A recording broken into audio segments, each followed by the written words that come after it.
যদি 7 3 8 এ 6 এই সংখ্যাটি 11 দ্বারা বিভাজ্য হয় তখন এই এর মান কত জিজ্ঞেস করেছে। 11 দ্বারা বিভাজ্যত নিয়ম হচ্ছে একদম শেষ থেকে শুরু করে একটা ডিজিট বাদ দিয়ে আমরা সংখ্যা লিখব।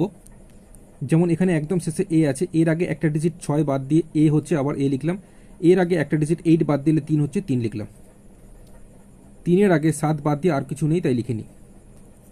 এরপর এর আগে 6 থেকে শুরু করব, 6-এর আগে এই 6কে আগে লিখে নিয়েছি, 6-এর আগে এ বাদ দিয়ে 8 লিখেছি, 8-এর আগে 3 বাদ দিয়ে 7 লিখেছি।